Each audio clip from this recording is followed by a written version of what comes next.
everybody. Welcome back to Esoteric Atlanta. Of course, my name is Brice. I'm very, very excited about our show today. We are going to be discussing the journey of the soul, along with things like reincarnation and the friction the soul has with the natural world, with the natural body, for the soul is not the body. I feel like this is a very, very important conversation to have, as I've noticed so many people are getting very confused by this polarity of the eternal soul mixed with the mortal body. And the mortal body is merely just an expression of that soul. So we're going to speak about that today. We're also going to talk about individual free will with both Angie and Nicole. But before we go any further, I just wanted to give a very, very special shout out to all of my patrons and my producers here on this channel. You guys are literally the only reason why this channel is still going forward. I thank you so, so, so, so much.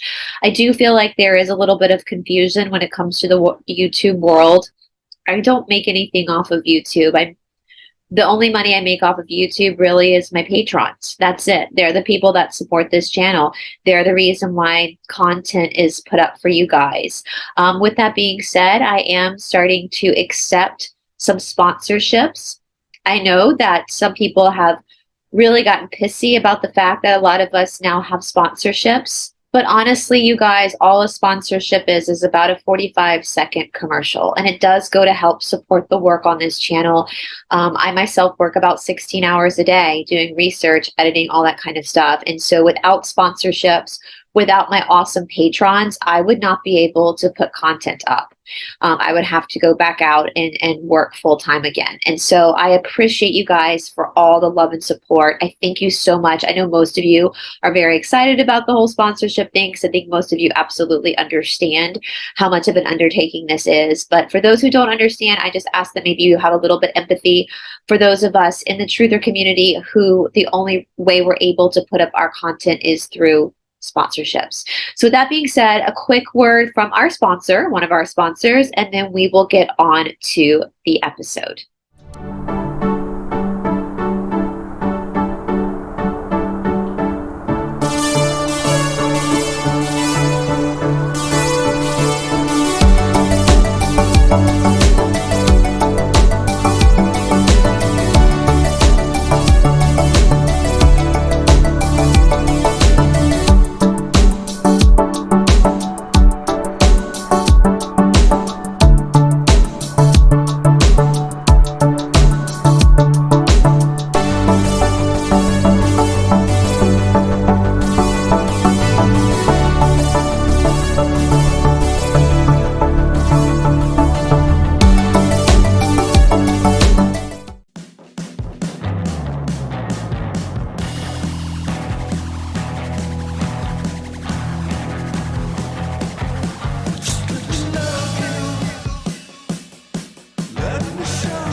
And actually, guys, I'm watching right now. I just hit record and I realized I have not smudged. So if you ladies don't mind and if the audience doesn't mind, I'm going to go ahead and just smudge quickly. Yeah, go ahead. Because we're in a battle right now.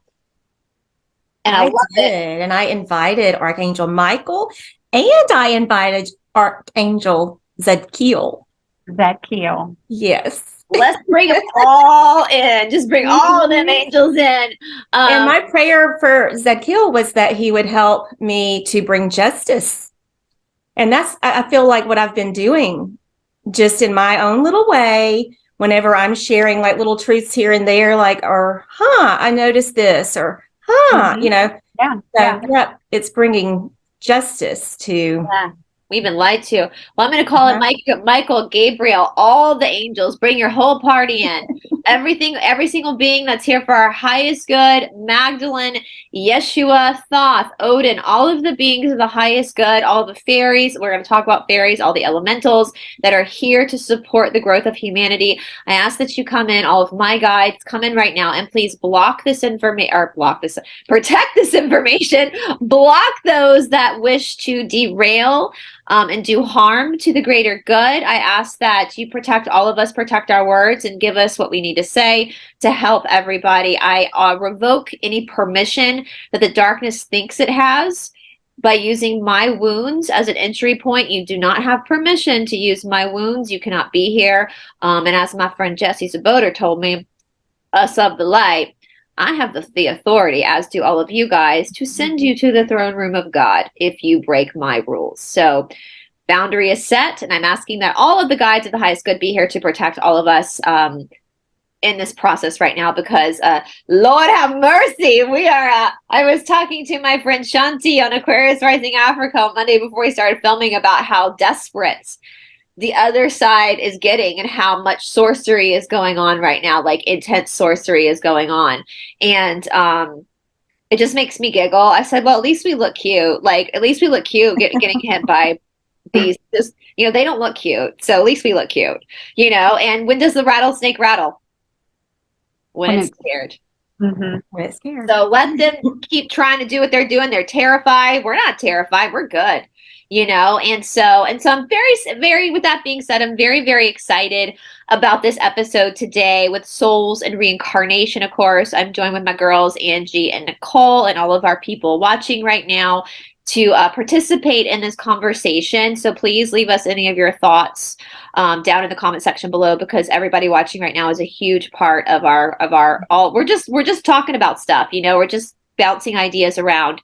Before we get into it though, I know I had somebody leave a comment yesterday a little bit confused about the soul versus the body. They were asking about twin flames, and if Yahshua and Magdalene were twin flames, how come they were different races? So I just want to make this very clear. And this is, listen, the whole Yoga Sutras, which is a 5,000-year-old text, was written basically about this confusion. So don't feel bad if you're confused by that. This is literally what the whole thing of yoga is. So basically, when we talk about the body or any type of identity, so whether that's your dog, your cat, your tree, human, a horse, whatever, it's nature. That's nature.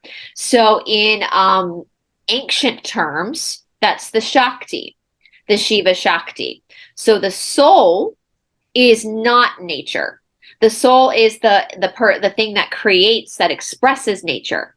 And so when we're looking at like twin flames, which are a split soul or two souls in one, they can absolutely be in different races, absolutely have different hair color, eye color, because the soul decides to express itself through the body. So what the Yoga Sutra says, that is actually the whole crux of man's suffering. Is that mankind, human beings, we come to earth and we think who we are is our nature, when our nature is just an expression of our soul. Who we really are is our eternal soul, which absolutely has nothing really to do with the identity you're in now. So yes, anything evolving around nature, every life you live, you can have a different blood type, you can be a different race, you can be a different gender, you can come from different socioeconomic backgrounds. The law of one says that when we come to earth, I love this that they say we were coming to refine our soul. So what does that mean? We co-create with Source an avatar, a life experience, in order to for us to refine what our soul needs to refine. And so don't get too hung up on the race, on the gender, on the body, because the body is beautiful. It's a beautiful GPS system. We have that chakra system that's helping us get through our lessons, but that's not what's eternal. What we know, we're all going to die one day, whether that's 10 years from now or 400 years from now or hell, 1,000 years from now, whatever happens when the flip happens.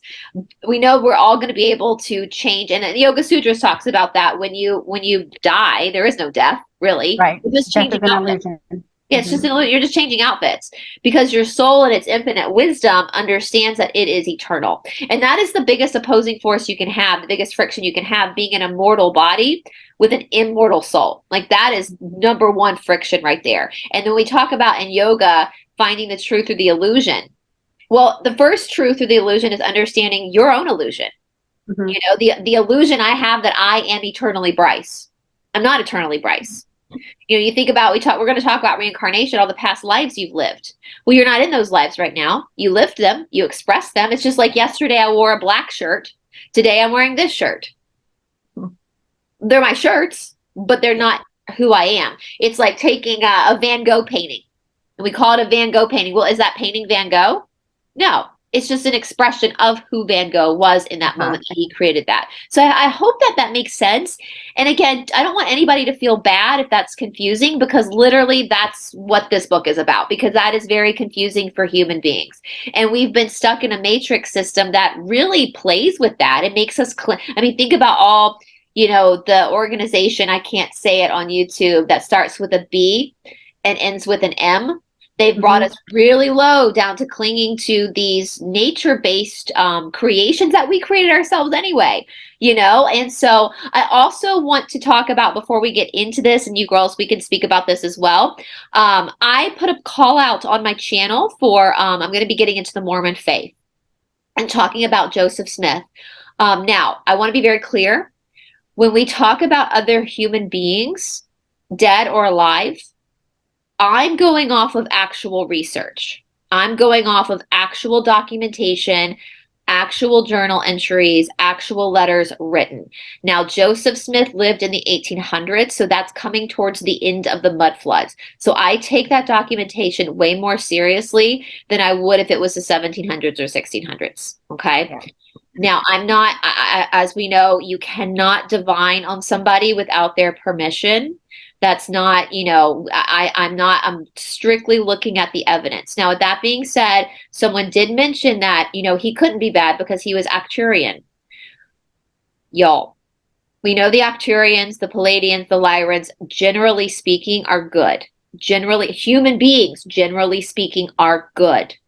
However, every single soul, regardless of whether it's in a human body, a Palladian body, an Arcturian body, a Draco body, has its own free will choices to make. So saying that a being is good just because it's Palladian or Arcturian or Lyran is just as bad as saying that somebody is a bad person strictly because of the color of their skin. Yep. Right. I just made a post in my Telegram group about that because some information's come in through one of the channelers of Metatron, and we're going to have not just one Lightworker Gateway portal, but it's going to be every 22nd of the month, every month until February 22nd, 24. And it gave the 13 space races that were going to share their benevolent energy. And when I went through the list of it, Zeta and Orion are on there. Yeah. And then for me, I learned when I went through all this that I had been an alien abductee several times by the Zetas because they harvest DNA. And that's like, as a species, that's generally what they do. But in every single race, there are benevolent and malevolent beings, just like not all white people are bad and not all black people are bad and not all brown people are bad. So it's a earth lesson. It's a human lesson, but it's a universal law. It's unity consciousness.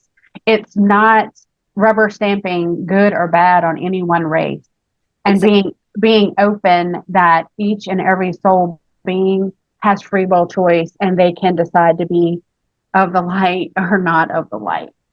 I mean, that's why, you think about it, guys, like as a human race, as human species, I think most of us are genuinely good. If you take just take the organic portals out. We're going to talk about that deeper later on, but just the people who genuinely have souls. Most of us want to do good. Most of us are good.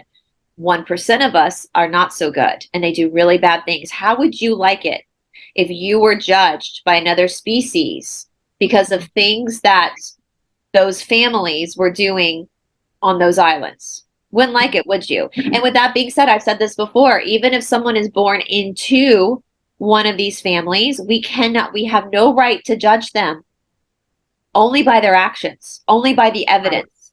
Mm-hmm. And if it wasn't for people born into these families that were good and became whistleblowers, we wouldn't know half the shit we know. Right. So we have to be, I'm going to ask you guys to be very careful with that. That's a form of bigotry.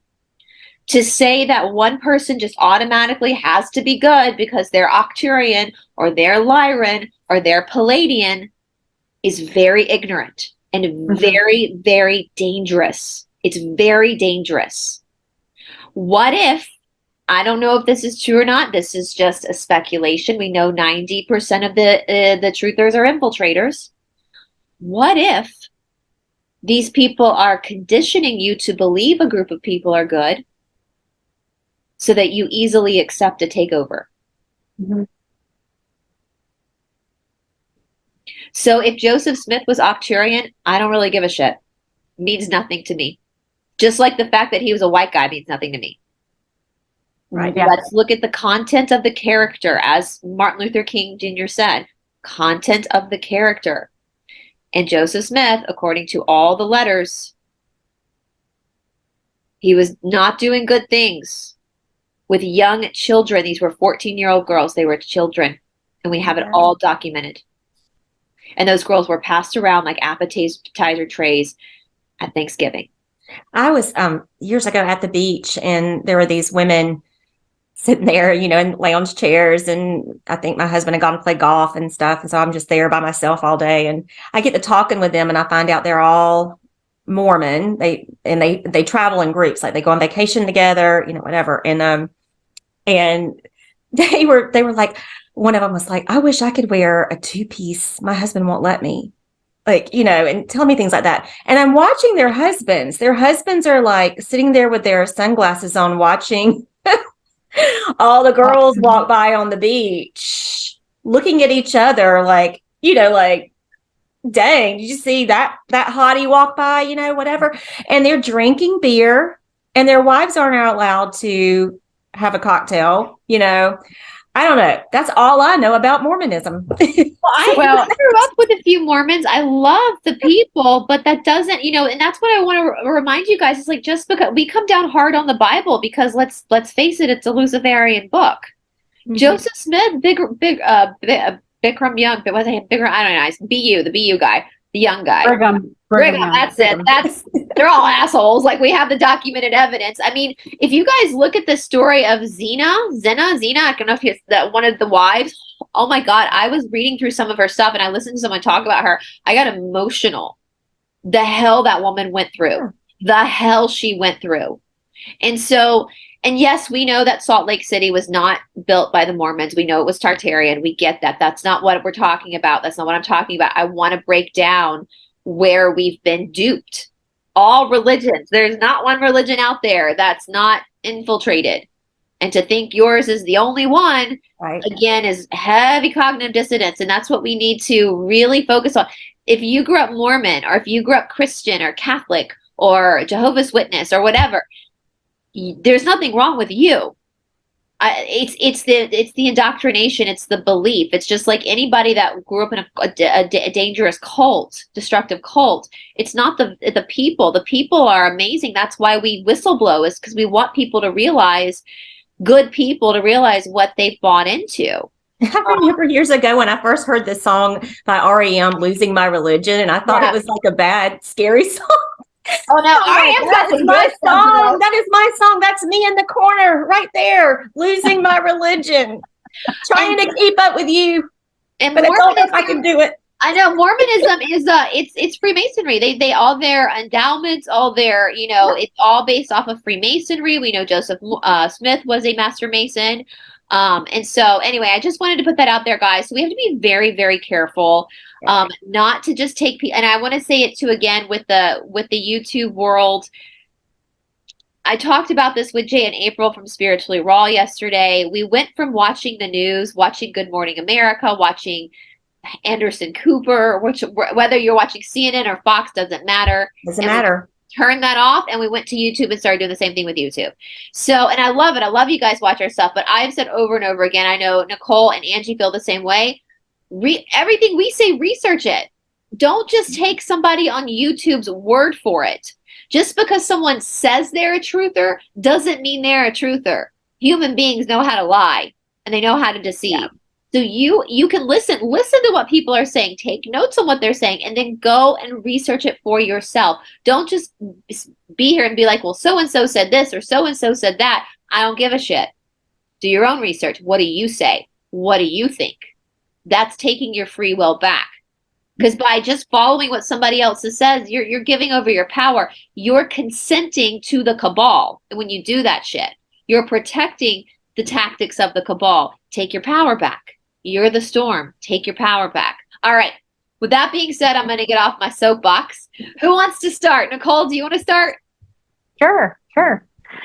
So we were talking the other day about reincarnation and soul contracts, and there is a lot of perceived misinformation, misunderstanding. It's I myself didn't understand it, as well as I do today, and I'll probably understand it better tomorrow than I do today. Like it's an evolution, right? And so, speaking of religion, there's this fear of, and that's part of their control, and that this is the one life you have. What does "you only live once" imply? You have to get it right now, or else you're doomed. Like you have to do it right. You have to walk the line. You have to do the things. And if you don't, let me check this little checklist off, then your soul is not good enough, right? And so the biggest aha for me is that we are all, when choose to incarnate, and we kind of have that sit down with source and say, okay, so I know you've lived 12,000 lives, but this is what your soul really needs to learn this time. And our soul being, that energy being, that light body, gets to say, okay, well, I'm going to choose my family that's going to provide me with all the lessons that my soul needs. And I'm going to choose the body that's going to provide me the lessons that I didn't have in my other lifetimes. And I'm going to choose the place, so we actually get a lot of say in the life that we end up living. And when speaking for myself only, when I went through and learned about the prior lives that I've had, I learned that this life was the only life that I incarnated as a female. I was male in every other life, and I'm divine masculine because of that. And it's because new earth leaders, by and large, are going to be feminine, because we are done with masculine energy in the form of a man being in charge of the world, basically. And so source is like, okay, enough of that. That hasn't worked. You see how many years we've done this? We're not doing that anymore. But this is my last life to incarnate, unless I want to, because I've learned my lessons. My soul is checked off all the boxes, so to speak. And so that cumulative wisdom now gets to surface, and I now get to understand a lot of things that I learned in those lives. I've had negative polarity existences, where you have to appreciate and live in and experience the dark to understand the love of the light. And it is very naive of any of us to think that we're only ever good and we're only ever had good existences, and I couldn't possibly have had a bad life because I'm such a good person now. Well, you get to be even, balanced, unity conscious, Christ conscious, no ego and no judgment, because you had bad lives. Because you had that negative polarity where you were in service to self and you thought of nothing but yourself, and you acted for no one but yourself. And all of the negative karma that you get for that lasts for 30 years or whatever it is, you then have to live another life to undo. And a soul doesn't appreciate that until it experiences that. And so it was a huge aha for me, and it took the weight off, because growing up Catholic, we were never good enough. You had to say 10 Hail Marys and go to, confession and like do the things. And still it was the unobtainable carrot. We could never get there. We could never get our hands on it, because they want to keep you feeling like you're chasing something that you're just not good enough for. The truth is that your soul takes you into a life to provide lessons for you, not to you. And whenever you come through that, because you are a stronger being than you will ever be told from the outside, your strength comes from the inside. And whenever you get through that, then you are rewarded by source. Yeah. Well, I believe that I am reincarnated as my grandmother. She died whenever my daddy was a baby. And I'm thinking what you were just saying, like, lessons we have to learn, because I always want to just see her as like being this perfect, person that died at the age of 24, and like she was killed.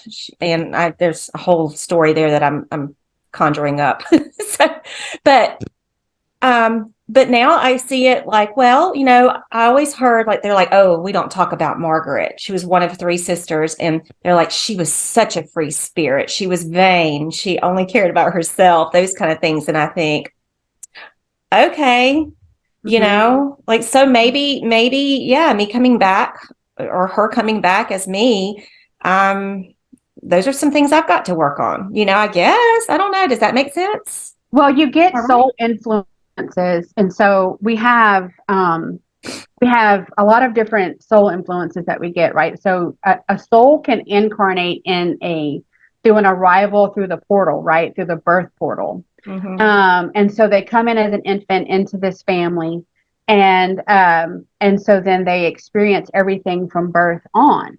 Then you also have walk-ins. Yep. I was about to say, I want to talk about the walk-ins. Yeah. You also have it to where it can also be a part of a soul contract that young soul only needs to experience like the first 5-10 years of life.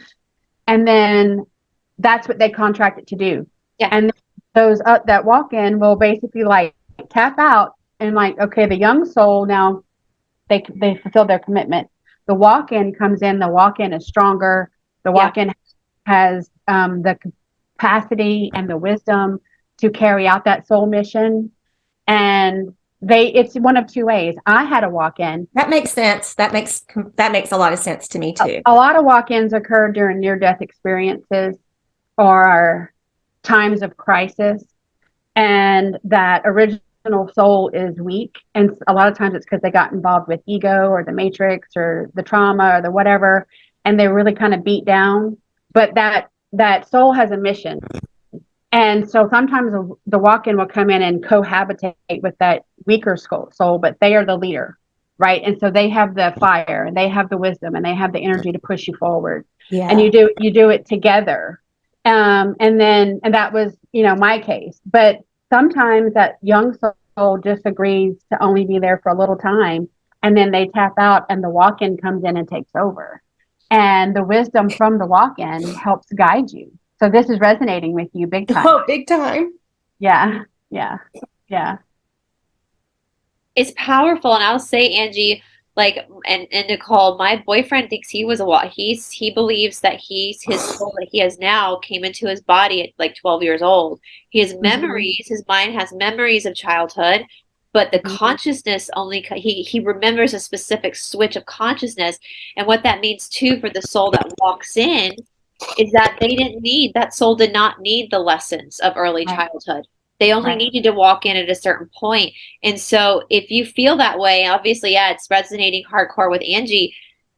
There are a lot of people. So what that means is that your soul did not need to go through again the birthing, because actually being born, and I remember studying this in my yoga studies, the process of being born for all of us is the most physically traumatic thing we will ever go through. Going from your mother's womb out through the birth canal or pulled out through a cesarean section into the world. The nervous system, everything goes through complete trauma at that moment.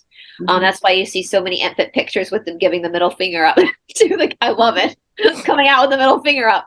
So that's resonating. That could bring a lot of peace to people. Like my boyfriend says, like, I remember my childhood, but it felt very robotic until about the age of 12. And then at 12, all of a sudden, I remember feeling empathy, feeling compassion, wanting to all of a sudden something. Yeah, because their soul engages in that point, and they get grounded. They ground themselves. And so obviously before we go further, guys, so Angie, I want to talk, because obviously this is really hitting you. So I want to go, but before I wanted to just, because I know we have a lot of people coming out of the Christian church. And I wanted to remind you guys before we go into this that the original teachings of Yeshua was reincarnation. That is in all the missing books of the Bible, which a loving God would never banish his children to hell. We have, and Yahshua says you have many, you just keep coming back until you figure it out. So I'm going to read you guys a little bit from just a couple paragraphs from the Return of the Divine Sophia, where she talks about the fifth municipal council where they got rid of reincarnation. And I'm actually doing some deep dives into it to do a deeper, because this is very scandalous what happened. So she says erasing reincarnation from Christian theology began with the splitting of the Orthodox Church into two major divisions. The Western Church was run by the Roman Emperor and the Pope in Rome, while the Eastern Church was run by the emperor in Constantinople, modern-day Istanbul. Each of these emperors had the power to dictate church policy as they pleased. And they came together about once every 100 years in a municipal council to review and determine church doctrine. So you see no mention of Yahshua here. It's all about policy and politics. In the 6th century, Emperor Justinian, who ruled Rome from 527 to 565 CE, I'm doing some deep dives. This guy was a real douchebag. That's saying it nicely. Like, he was a total shithead, let's just say it that way. Decided that he wanted to remove reincarnation from church theology. But the Roman bishops opposed this. However, Justinian, who was the most aggressive Roman emperor since Constantine in terms of meddling with theological doctrine, tried to forcibly compel this change. He imprisoned the Western Pope for 4 long years, but eventually Pope Vigilisius, I hope I'm saying that right, escaped.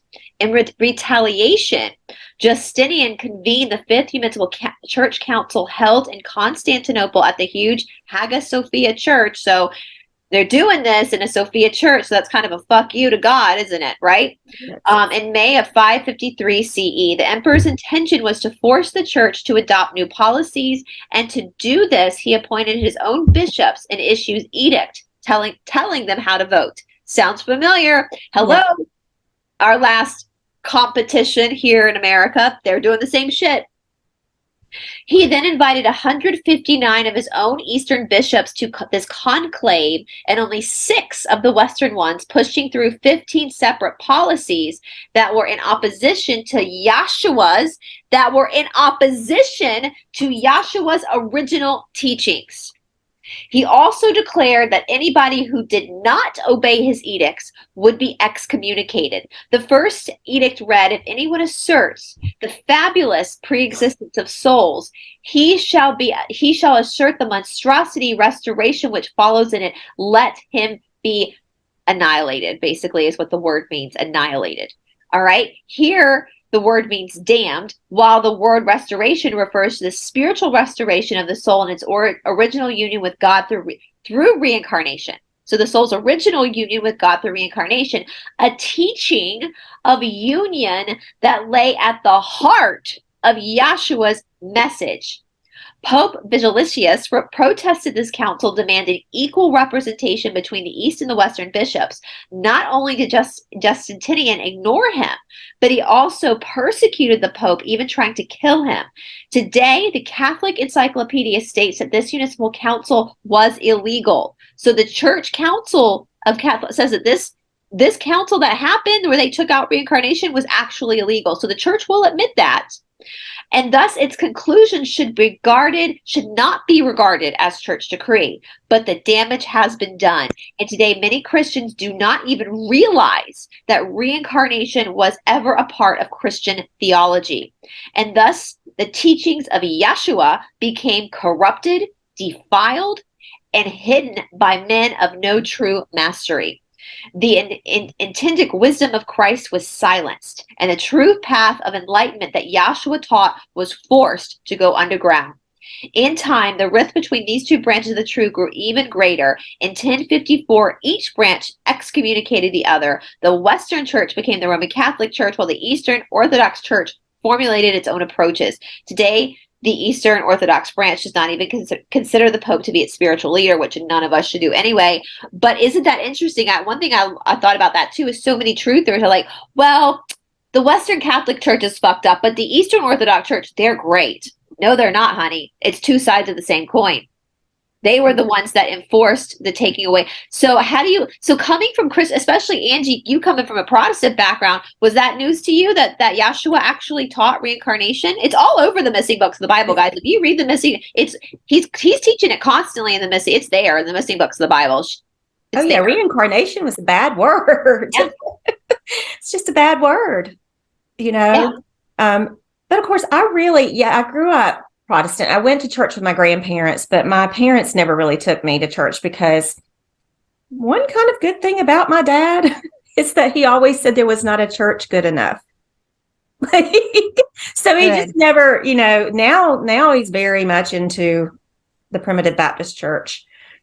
But growing up, there was not a church good enough. So we never went. I only went whenever I was with my grandparents or with friends on Wednesday nights when, stuff like that, or church camp, that kind of thing. So, yeah, but reincarnation, I always thought that was a bad word, and the funny thing is, whenever I first started learning about reincarnation, it was from, what's the actress's name that she's in Steel Magnolias? Oh, Shirley MacLaine. Shirley MacLaine. I was listening to one of her books on Audible, like just driving on a pickle delivery trip by myself. And that's, it was, I just believed it instantly. I mean, just because it resonated with me. I was like, this makes way more sense than anything else. Doesn't it make way more sense when you're a loving God? And I was too. I told you guys before, like I grew up in a conservative Christian home, but my grandmother, my dad's mom, bless her heart, and freaking growing up in South Georgia at the time she did, she was very much a believer in reincarnation. And she hid books from my granddad under her bedroom table. My dad's cousin, my first cousin once removed, he was between my dad's age and my age. So he talked to me a lot, and he told me the story of when my grandfather found those books. It was a scandal that she had. Yeah. But then in her later life, she was very open about that. And I know grandparents and parents don't have favorite children, but I do believe that my grandmother felt a kindred spirit in me as one of her 6 grandchildren. I had to think how many kids, because I was the one she would talk to about these things. Even as like an 8-year-old kid, she was trying to teach me to meditate. She would talk to me about these things. So reincarnation was not, in the church, it was a bad word, but in my house, my grandmother talked to me about it. So I was not unfamiliar with this concept. But then when I got to college, that's when I started to read more like the Brian Weiss books, more of Edgar Cayce books, really kind of leaning into this idea. And it just makes more sense. And then of course, getting into yoga, studying the Hindu text, it's all over that as well. So that to me, just from as a person myself who has the capacity to love, that's what the soul is, right? The soul is unconditional love. Right.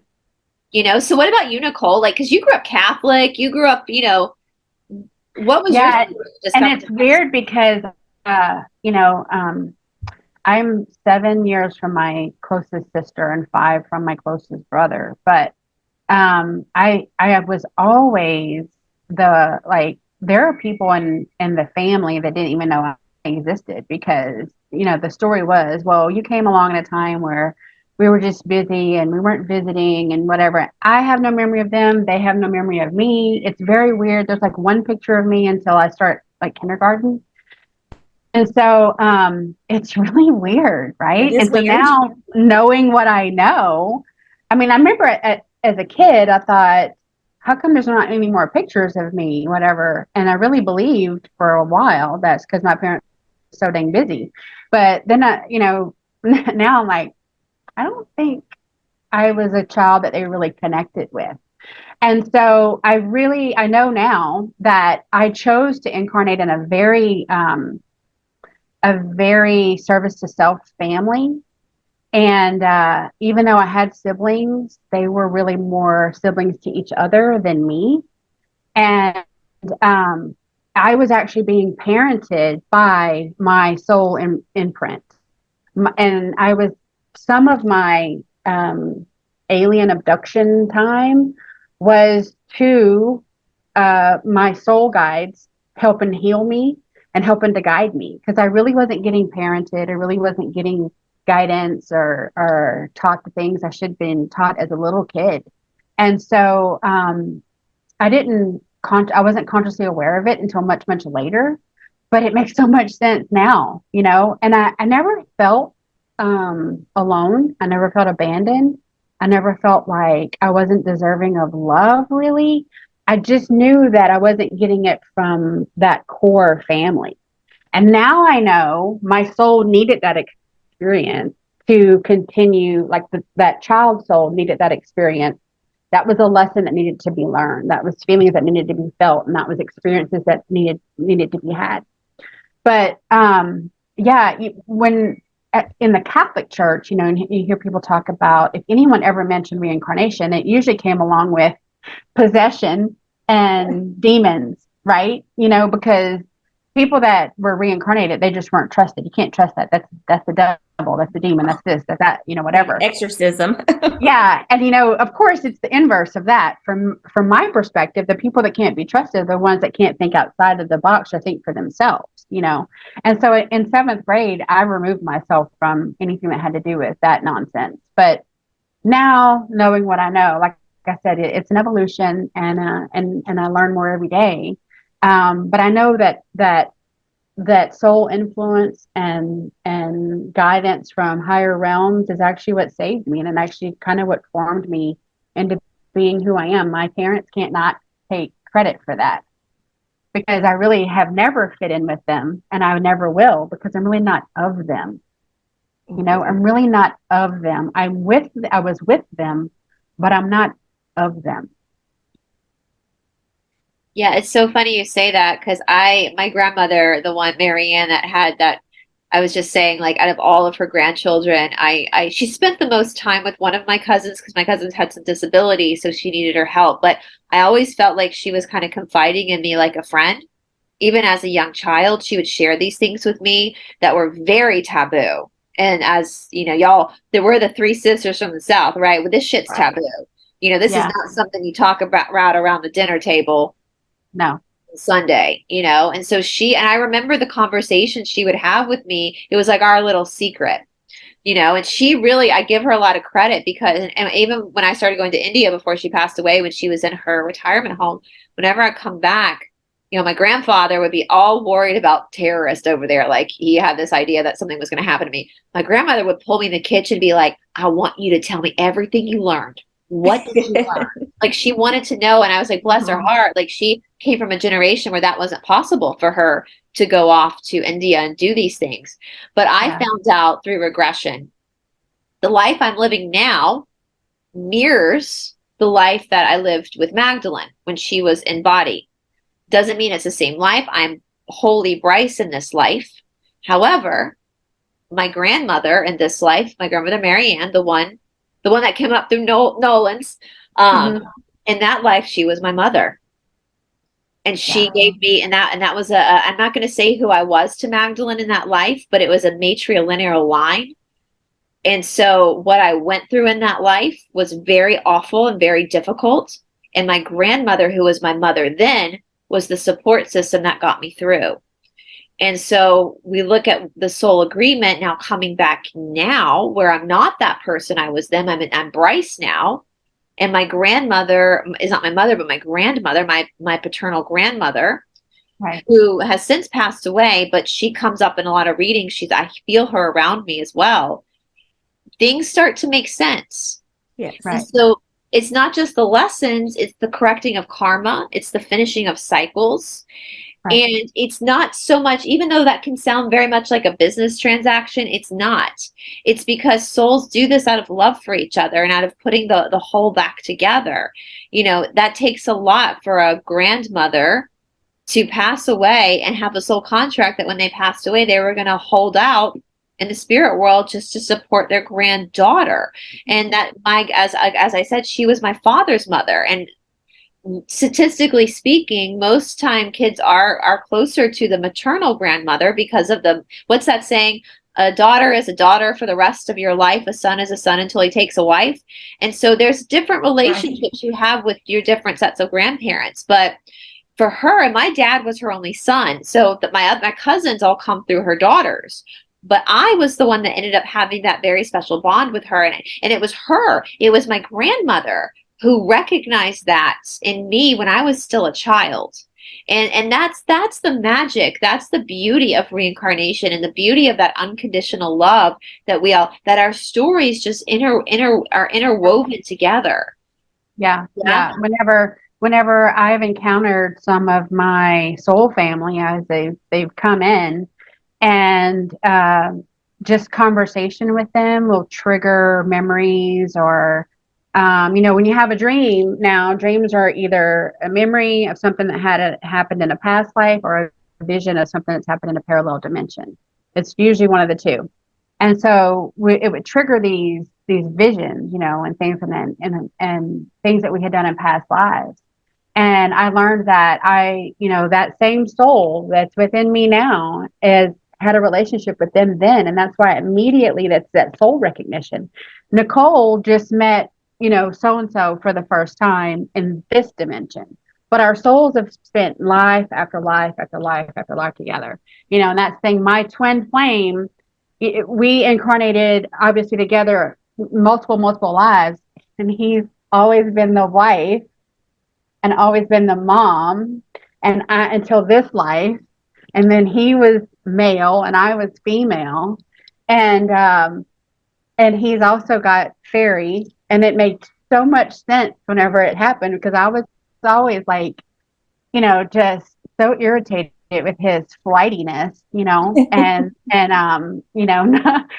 he wanted to like save the world. And I was, at the time that we were together young, he crossed over in 1994. And but at the time, I knew that he was meant for a bigger purpose, and I just thought I was like along for the ride. I didn't realize the role that I played at that time because I was younger. I still had a lot of things I had to deal with. And now, knowing what I know, I'm like, okay, now all that makes sense. All that makes so much sense. And that's with twin flames too. Again, guys, twin flames, there's two big theories with twin flames, and it really doesn't matter which one's correct because basically you're the same soul. One theory is that your soul decided to split into two, and one theory is that it's two complete souls of the same soul living two different incarnations at the same time. And again, so if we go back to the Prakriti and the Purusha, the Shiva, the Shakti, your twin flame, it doesn't matter if they're a different race from you. It doesn't matter if you have blue eyes and they have green eyes or brown eyes. It doesn't matter, because at that moment of figuring out this incarnation and what your soul needed to learn, including the experience that's being lived in that other person, the yin and the yang, the colors, the artwork, the experience were picked individually for both.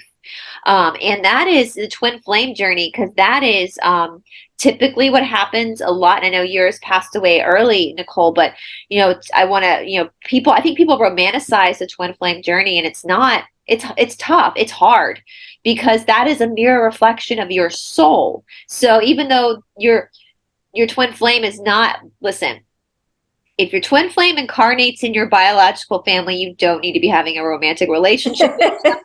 Most of the time, they don't incarnate in your biological family, because you will end up having a sexual relationship, which is the two putting yourself back together, literally putting yourself back together. That's why they call it making love, right? You're putting yourself back together. But usually what happens when twin flames typically will like meet later on in life, in this life, even though their souls are the same soul, right? You'll experience the same emotion. So if your twin is like upset about something, all of a sudden you might feel really upset and you don't know why. So you're not crazy. You might just be feeling that from your other half of your soul or your soul. And typically you'll meet and then you'll be ripped apart from each other in a very dramatic way. The separation period is rough, and it's like, it just rips you apart. And then you'll typically come back together with a deeper understanding of each other. But the thing about that is if you don't work on your shit, that twin flame is going to piss you off more than anyone in this world, because it's you. Yeah. It's you. And you can probably speak more about that, Nicole, since you actually were in a relationship with your twin.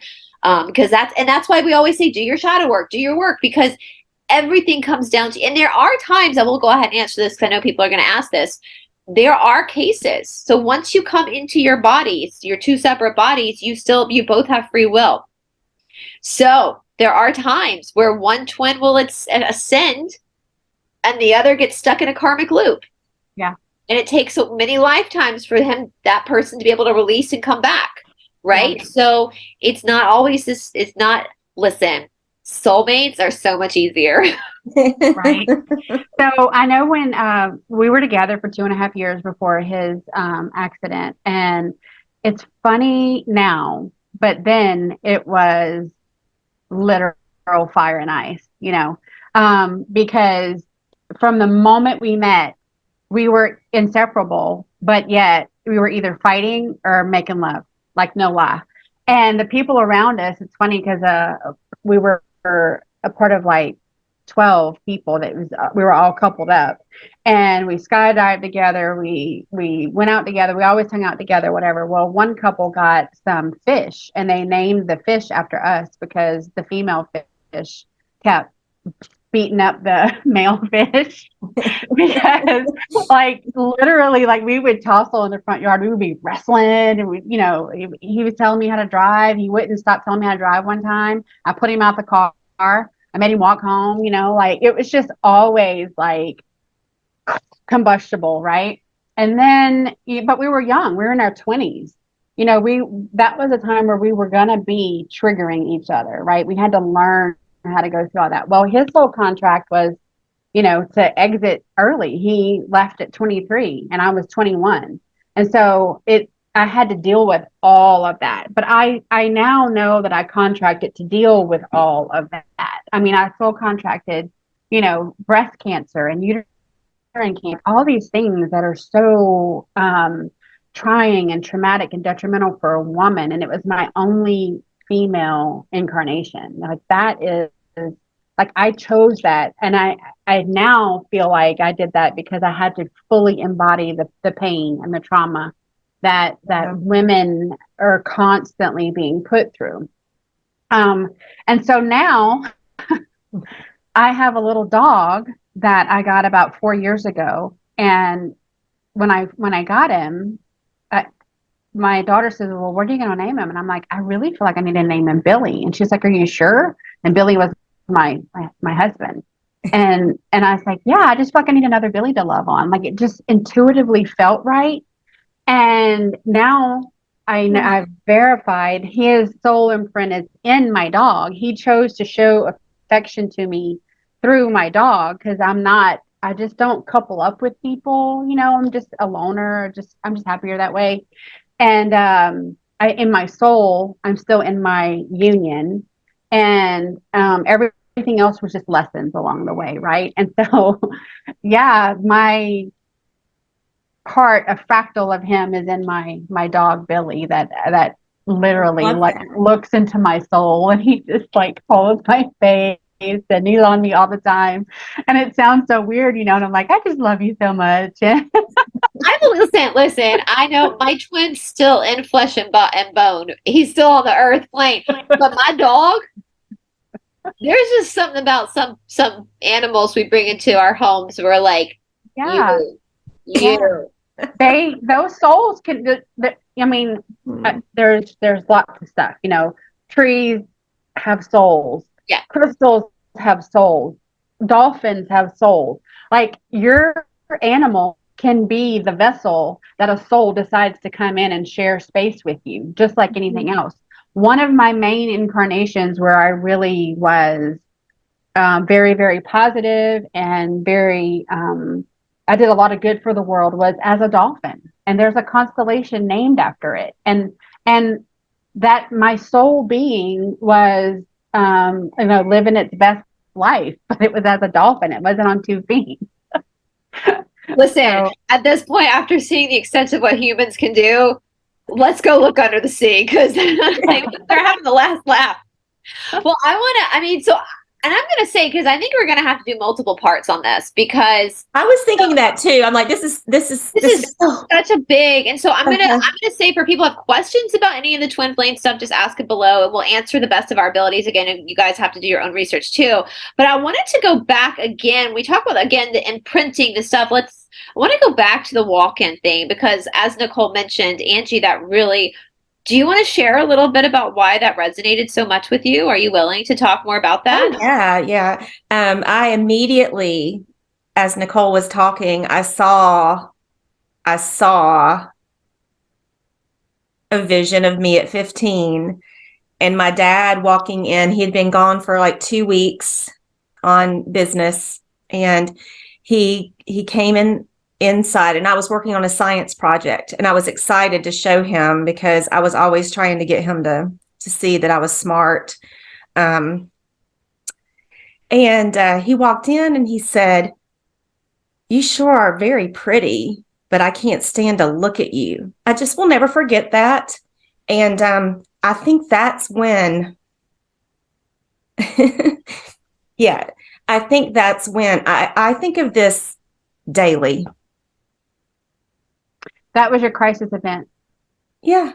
Um, and yeah, I tell the story all the time, like, because, my best friend, who I consider my soulmate, we saw each other at the Catholic school where both of our boys were in kindergarten, and we looked across the room at each other like we both just got each other instantly. My crazy friend Deborah, like, she's so fun, but we just looked at each other. We'd never met before, and we share so much. That is so common too, like with her dad, my dad, like trying to get them to love us. And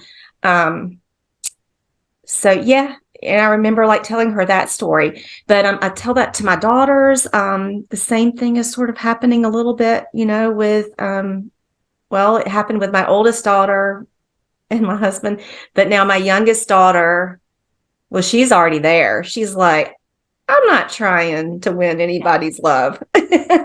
Like, she is like, so she's like already like above where I am, like higher. I think we talked about this the other day too, like, her being 16 and just the difference. But Angie, I know that was like your crisis event. It was your soul contract to do that with your father. But as a human being, you are beautiful and you are funny as hell and you are smart as hell. And I know that pain too, because and I grew up, we've talked about this offline. I mean, I don't have a relationship with my father. By my choice, going through therapy, that was the best decision for me, was to remove myself from that toxic situation. yeah, And that's the one thing, if I ever had a child, especially a daughter, I would want to be the bad guy so that she could have a good relationship with her dad. That was always because I didn't have that. I have an incredible grandfather. My dad's dad was amazing, but I don't know what happened to my dad. Something happened there. And so, but I just, that but that's the friction though, right? And Nicole, do you want to explain more about like a crisis event, like what that is? So people, and I'm saying this because I feel like once you understand these things, so much liberation happens within your own mind. The bondage kind of evaporates. So it is freeing. It's very freeing for me. I know it looks like I'm hurting, but I'm just gonna be crying all day after I saw that fairy. I cried, whatever. That might be part two. But yeah, I think sharing the truth, like my truth, your truth, Nicole's truth, I mean, it's freeing for us, but it's going to free up other people who, yeah, like, I am not afraid. I'm not trying to take away the idea of childhood abuse, because we know that that is a very serious thing. But when we can look at it from a different perspective, it still doesn't mean it's not abuse. It still doesn't mean it's not, wrong. But looking at it from a different perspective is kind of like when they say, like, when you forgive someone, it liberates you, not the other person. When you can start to understand these things from a very abstract, like bigger picture perspective, you take your power back in a lot of ways. So Nicole, will you kind of talk the audience through what a crisis event is? Yeah, so it's different for everyone. And a common thread is a near-death experience or like a severe accident, trauma like that. But it can also be something where your physical form is perfectly fine, but your soul is really hurting, like what Angie described. And it's where really your soul is saying, it's either one of two things. Either your soul contracted to endure that, or it didn't.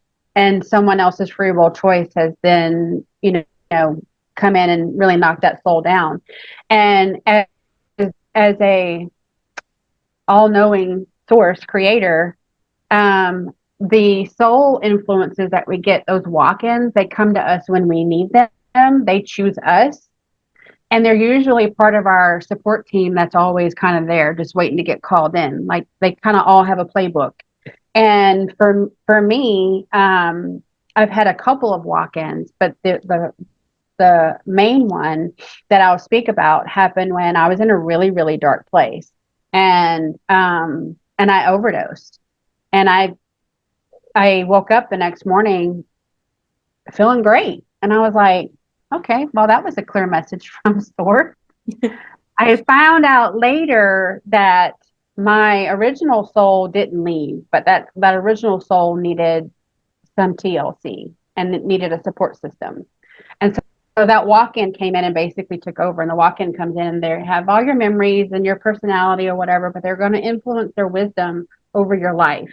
And it's like they take your beaten and battered and broken soul and they kind of just hold it on their lap, so to speak. And then you go forward. And that hurt soul can also choose to leave. It can also be like, okay, I'm done with this life and I go, and the walk-in comes in. And I've talked to several people where, like Brice said, like they noticed in them a change, and they were like, one day they were one kind of kid, and the next day, like they had a completely different personality and a completely different outlook. And that's the thing you'll notice. Like a walk-in comes in and you'll see that they have this spiritual or esoteric knowledge that is way beyond what they could have possibly known, or they just have a completely different perspective on things. And you're like, dang, like when did you get so wise? Or you're an old soul, or you hear all these things. Well, now that's how we can actually explain what happens. Is that number one, we're never left out there to fend for ourselves. You can hear a lot of like SRA survivors say, in the worst abuses that they had, their consciousness and their soul left that physical form, because it may be whatever you contracted to endure, but only to a certain point. And then your soul is going to be protected. We're never by ourselves. We always have a team of angels, guides, archangels. Like we're born in with a support system. And like I said, when I wasn't getting a whole lot of parenting, I didn't get a whole lot of support from my core family. But again, I never really felt alone. I didn't know why, but now I know why, because at night I was getting my heart and my soul was getting the healing that I needed. I was getting nurtured. I was getting the guidance that I needed. But my head was on the pillow, my body was resting, and my consciousness was somewhere else. Yeah. I would have dreams of holding hands with Jesus, Joshua. I would have dreams of that. I remember, and how it felt like in the night. Like I would remember I had several dreams like that. Every now and again, I can remember kind of feeling like I was lifting off my bed or coming back into my body. And so a lot of people will say, oh yeah, I have that sensation now that you mention it.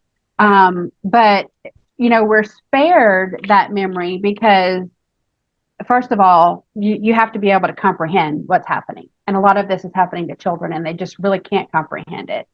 And to know that there's a more loving, unified place that you can actually be besides the place you contracted to be for your lessons. If given a choice, that's where we would all be all the time, right? Mm-hmm. You gotta have amnesia to that to be able to still walk the path that you're supposed to walk in this life and navigate those lessons and complete your mission. And so that's where, the amnesia, like even at this moment in time, Source has not granted me all of my memories because I can't, in this life, I can't know them yet because it's just not in my highest and best good. And I just accept that. You talking about feeling that feeling of being lifted off your bed, not even, just a couple of weeks ago, I felt like I was being rocked. Mm-hmm. Like my bed was. I get hugs a lot, and I want to. So I think this is actually I'm sitting here listening to y'all's stories, and I think this is going to open up to even bigger conversation. And so I think maybe because we are coming up to an hour now. Wow. We can. I know, right? Doesn't feel like it. We can start with these crises and really deep because I know I've talked about. There's one big one I had when I was a teenager, which I will talk, I've kind of mentioned it off and on, but I'll go into deeper detail with you guys. Next time we can kind of start there and go deeper into that exploration. Because for me, when my big one happened, it was like a year, or maybe a few months is when I started to hear Magdalene. Mm-hmm.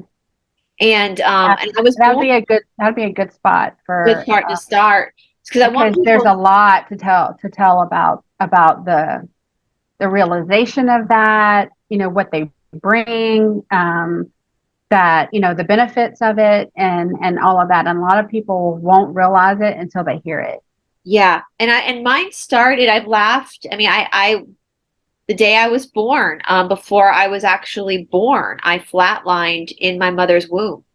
And they got my heart back up again. So that was one that started. And I don't know, because I don't have any reference point to before, before that. Was that why I could see spirits as a kid? I don't know. Or maybe it's just because I was Rh negative. Who knows? But there's all these different things that happen. And, for me, luckily enough, with my birth story, I did not suffer any like brain damage or anything like that. I was underweight and jaundice, but beyond that, I was totally fine. And then certain things would happen. And then when I was in high school, a really big event happened, a really big event that literally changed the trajectory of my life. And it's why I'm sitting on YouTube with Nicole and Angie right now. And when you're going through these things, especially when you're young and you're a teenager, when I was going through it, I didn't want to be going through it. I wanted to be at school with my friends. I wanted to be like giggling over boys. I didn't want to be in the hospital fighting for my life. Like that was not something. So we can start, because I think this is, the more I'm sitting here listening, and I really feel like God and Source are like, we need to really focus on this for a while. I think we should make this a series, ladies. I think I'm going to actually create a playlist on my YouTube channel just for souls and reincarnation, where we can continue to really talk about this.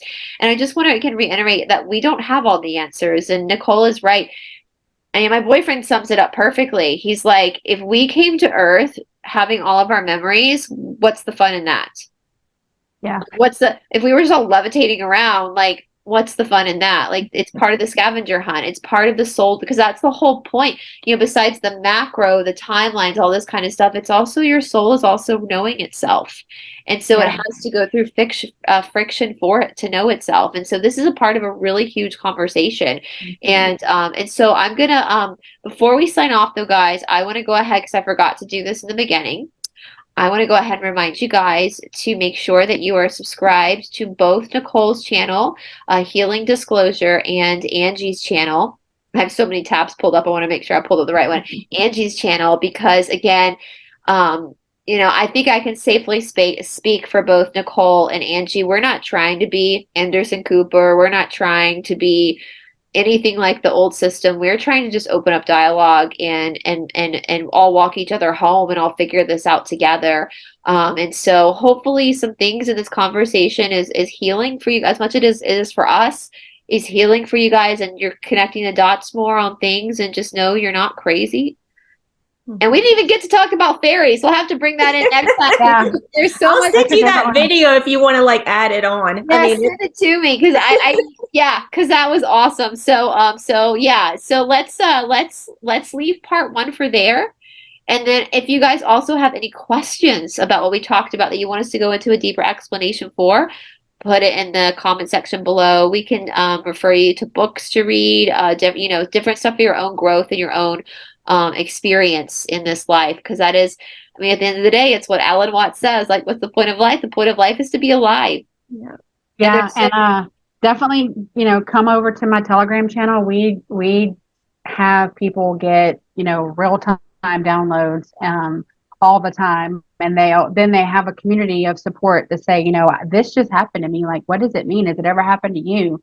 And it actually is, it'll trigger someone else's download or that they had a dream and they didn't know what it meant, but when someone else says something, then all of a sudden they can put the pieces together. It's just a beautiful place to have little victories to make sense of the synchronicities of our life. Can I add to that? So this morning I was on Nicole's Telegram channel, and you posted a video about the tree. It was a woman from Portland, Oregon, that does hypnosis. Mm-hmm. Yes, okay. And I'm terrified of being hypnotized, so I'm never going to do that.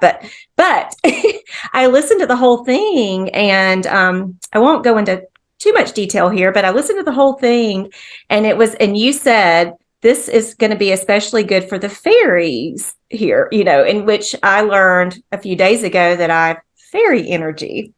And I was like, whatever that means, And then 10 minutes after I watched it, I walk outside to go, like I was going to make a video and share that, like these are the trees that I take care of in my yard. Like I love my trees. Like I've got some that like they have names. Like I really like protected them. I had the surveyor because we inherited this land. So I had the surveyor that came out to divide our lots come back and redo it because there was a tree that wasn't on my property. I was like, you got to move the line. I'm sorry. He's like, that's going to be like $3,000. I'm like, you got to move the line. I got to have that tree that my father-in-law planted. According to the law of one, so trees are first density and then animals are second density. Do you know what trees become in second density, according to the law of one? No. Dogs. I'm like, my Robbie must have been the sassiest Christmas tree I've ever seen. Y'all, anyway, I had started out that I was making a video, like I was going to, after watching that Nicole had posted, I was going to go walk around, my paths, my beautiful place here and show everybody my trees and introduce everybody to my trees that I caretake. And some girls were walking by and I got embarrassed. And so I shut off my phone and I was like, I'll just walk over to my favorite tree. And as I walked over to my favorite tree, I saw a fairy. And I really want to talk about this. Like, I think this is a bigger conversation. So, So that's another thing I want you guys to put in the comment section below. If you've had experiences with fairies, we talk about ghosts, we talk about angels, we talk about demons. Let's talk about the fairies. Tinkerbell is really guys. The elemental energy is back, and the elementals cover dragons, giants, fairies, gnomes, like little people. Like there's a lot of elemental energy, and a lot of people have experiences with them and they don't have any idea what it means. Right. And I think that's going to be a great show. I've covered fairies and leprechauns before a long time ago. I will put those down in the description box, but we'll go back and we'll dissect all of this stuff. So, because it's a whole new world, ladies, boys, and girls. This is a whole new world, a dazzling place I never knew. And the next week we'll talk about flying carpets. So, it's. I was saying yesterday on a show, like we think Christians are all freaked out about the apocalypse. That already happened. Boo, you lived through it. That was called the drowning of Atlantis. We're at the end of the book.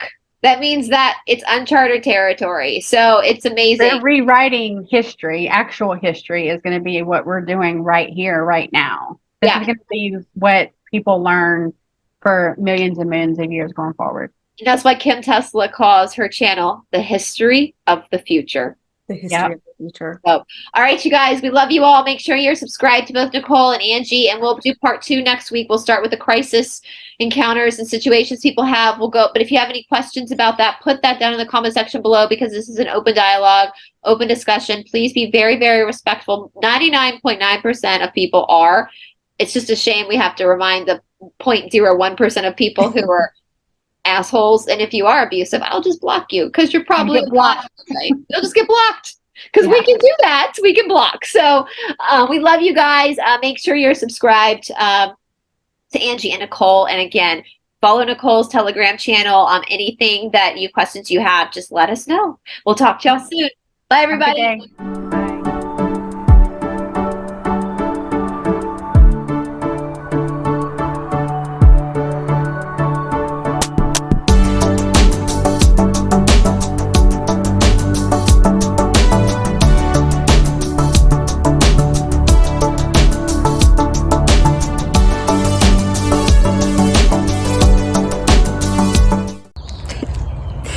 If I look like I have been crying, it is because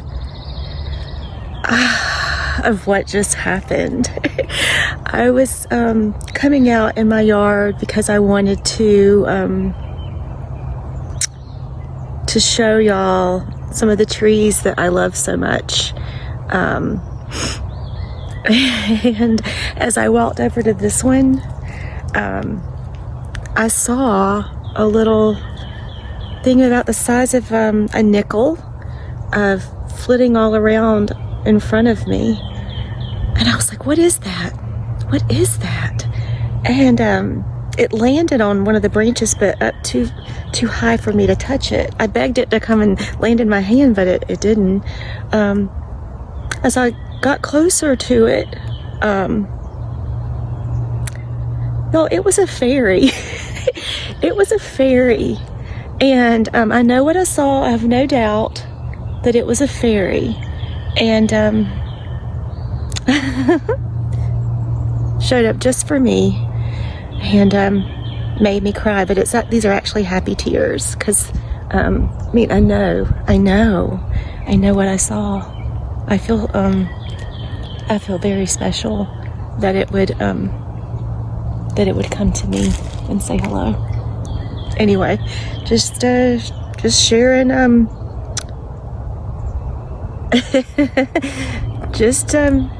sharing a little light. Love y'all. Bye.